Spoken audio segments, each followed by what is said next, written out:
नमस्कार दोस्तों, मैं दयाशंकर द्विवेदी आपके अपने यूट्यूब चैनल परीक्षा सर्किल में बहुत बहुत स्वागत करता हूं। और आज हम यूपी बीएड से संबंधित हिंदी के कुछ क्वेश्चंस को करने वाले हैं जो प्रीवियस ईयर एग्ज़ाम में पूछे गए हैं और आने वाले एग्ज़ाम्स के लिए मोस्ट इम्पॉर्टेंट क्वेश्चन है। ये ऑब्जेक्टिव टाइप के सारे क्वेश्चन हैं, इनको हल करेंगे और साथ में आपको उसका थोड़ा सा डिटेल भी बताने की कोशिश करूँगा जितना हो सकेगा। आप लोग सही से साथ दीजिएगा और पूरे वीडियो को लास्ट तक देखिएगा। अगर वीडियो पसंद आए तो लाइक करिएगा और दोस्तों में शेयर करिएगा। मोस्ट इम्पॉर्टेंट क्वेश्चन है ये यूपी बीएड के एग्ज़ाम के संबंधित। अगर आप अच्छा से अच्छा स्कोर करना चाहते हैं तो चैनल को सब्सक्राइब कर लीजिए। आपको डेली हिंदी के और जीके रीजनिंग इन 3 सब्जेक्ट्स के वीडियो इसी तरह अल्टरनेट डेज पे मिलते रहेंगे, तो आप चैनल को सब्सक्राइब कर लीजिएगा। चलिए शुरू करते हैं।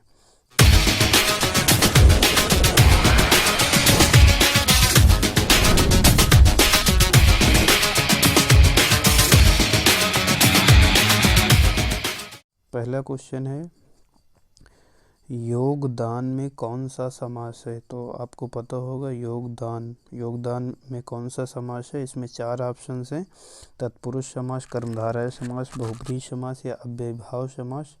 आपको पता है कि समास कितने प्रकार के होते हैं, उनमें से ये 4 प्रकार यहाँ दिए गए हैं।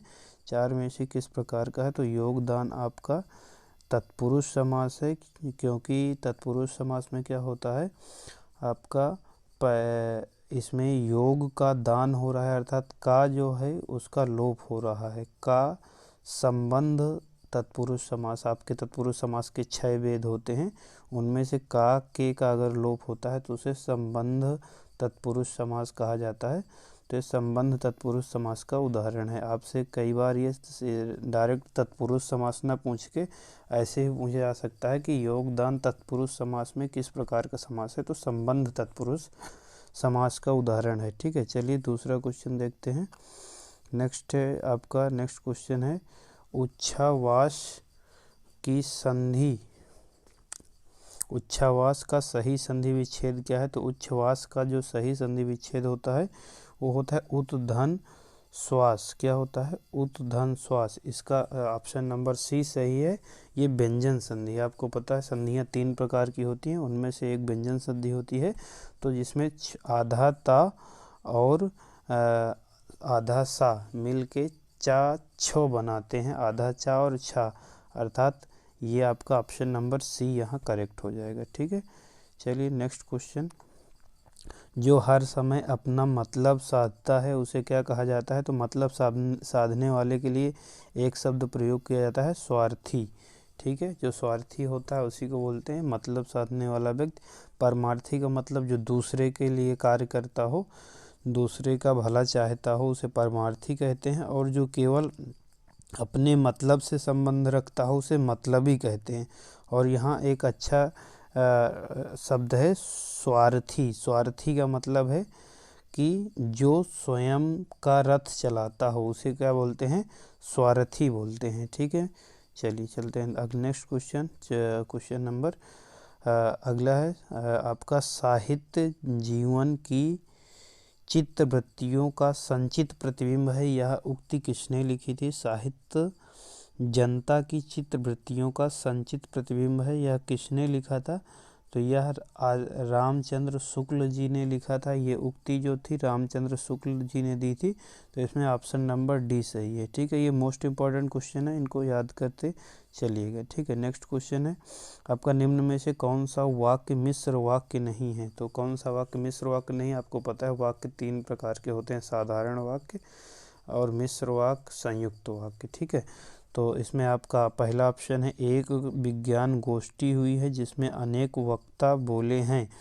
तो एक विज्ञान गोष्ठी हुई है, अनेक वक्ता बोले हैं, अर्थात ये एक मिश्र वाक्य है। जब एक वाक्य दूसरे वाक्य पर निर्भर करता है तो वहाँ पर मिश्र वाक्य होता है, और जब वाक्य एक वाक्य सिंपल होता है तो साधारण वाक्य होता है। जैसे मैंने एक पुस्तक खरीदी, तो इतना अगर बोला जाए तो ये क्या है? आपका साधारण वाक्य है। लेकिन मैंने एक पुस्तक खरीदी जो नई है, तो ये क्या बन गया?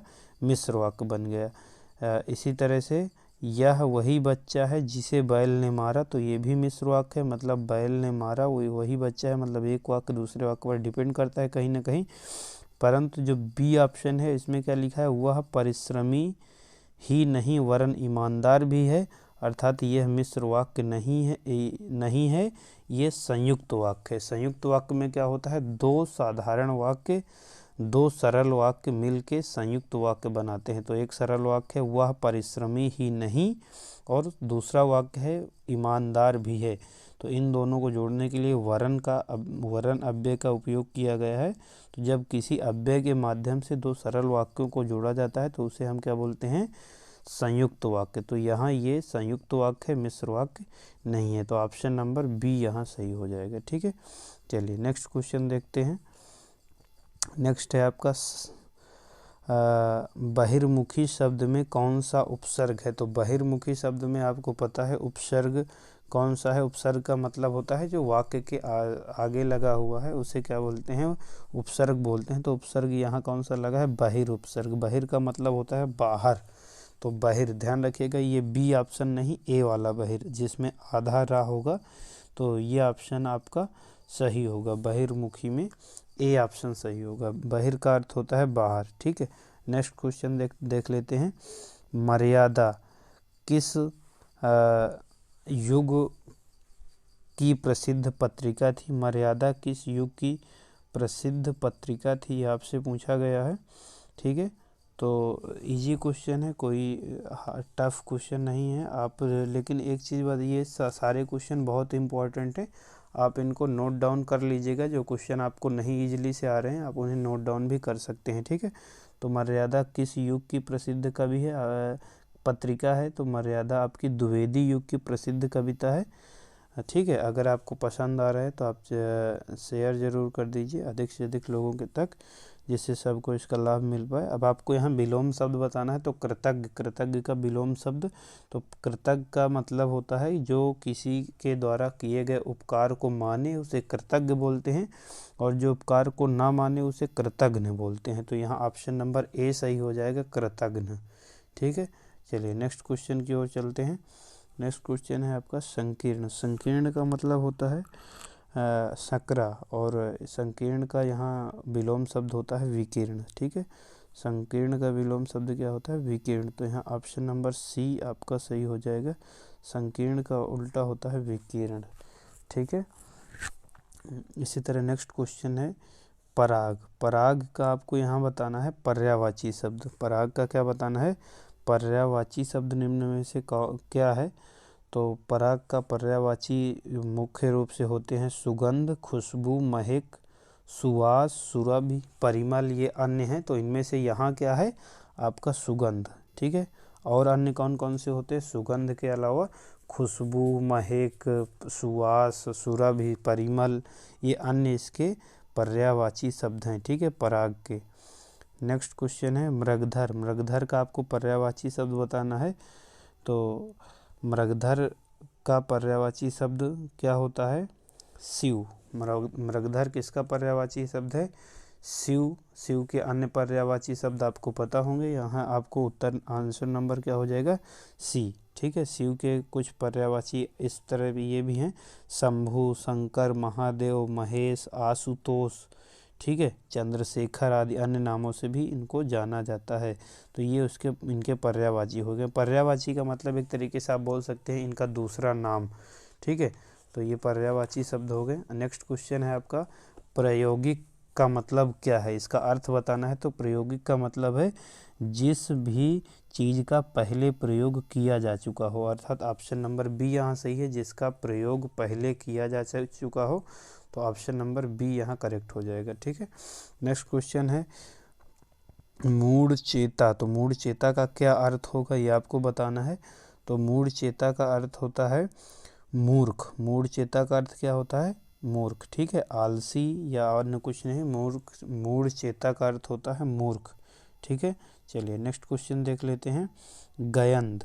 आपको इसमें क्या करना है, दिया गया है नीचे दिए गए प्रश्न में अर्थ व्यंजक 4 विकल्प दिए गए हैं, उपयुक्त अर्थ व्यंजक आपको ढूंढना है, मतलब इसका भी अर्थ आपको बताना है। तो गयंत का अर्थ क्या होता है?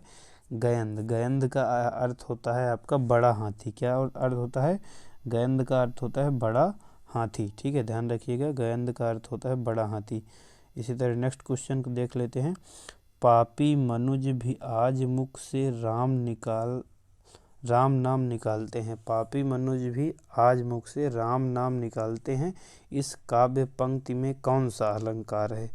तो इस काव्य पंक्ति में आपका विरोधाभास अलंकार है, मतलब जो कभी नहीं निकालते थे वो निकाल रहे हैं, जो ज़्यादा जो जनरली होता नहीं है, अर्थात एक दूसरे का विरोध यहाँ दिख रहा है, अर्थात यह कौन सा अलंकार हो जाएगा आपका? विरोधाभास अलंकार। और एक चीज़, अगर आप लोग इसी तरह प्यार देंगे, चैनल को सपोर्ट करेंगे, सब्सक्राइब करेंगे, तो मैं आपको आने वाले समय में कोशिश करूंगा कि टॉपिक वाइज इनकी वीडियो बना दूं, उसके बाद आपको उस टॉपिक से ऑब्जेक्टिव क्वेश्चन करवा दूं। ठीक है, तो आप लोग ज़्यादा से ज़्यादा चैनल को सब्सक्राइब करिए और शेयर करिए, जिससे ज़्यादा से ज़्यादा लोग जुड़ें, तो मोटिवेशन आए, तो मैं आपको ज़्यादा अच्छे से अच्छे वीडियो बना के टॉपिक वाइज सारे हिंदी के जो मुख्य टॉपिक हैं सारे टॉपिक कवर कर दूं, फिर उसके ऑब्जेक्टिव टाइप साथ में टॉपिक दूं, उसके अगले दिन ऑब्जेक्टिव टाइप के उसके क्वेश्चंस में आपको 50-100 जो भी जितने बन सके मैक्सिमम करवा दूंगा। ठीक है, खिली हुई हवा आई फिरकी से आई चल गई, तो इसमें कौन सी, इस पंक्ति में कौन सा अलंकार है ये बताना है आपको। तो खिली हुई हवा आई फिरकी से आई चल गई पंक्ति में कौन सा अलंकार है? तो इस पंक्ति में आपका अलंकार कौन सा है? इस पंक्ति में आपका उपमा अलंकार है। ठीक है, कौन सा अलंकार है? उपमा अलंकार। ठीक है, नेक्स्ट क्वेश्चन देख लेते हैं। नेक्स्ट है आपका तब चेचक के समांतर, तब चेचक के समांतर। ठीक है, और चलिए नेक्स्ट क्वेश्चन देखते हैं। इसमें आपका कुल मिलाकर इसमें क्या है, नीचे पहला वाक्य किसी भी वो एक पूरा आपका सेंटेंस था, उस सेंटेंस का पहला कुछ भाग आगे का और कुछ भाग पीछे का दिया गया है नंबरिंग करके, 1 नंबर और 6 नंबर में। बीच के भागों को आगे पीछे करके यहाँ लिख दिया गया है, उसको आपको सीक्वेंस से लगाना है।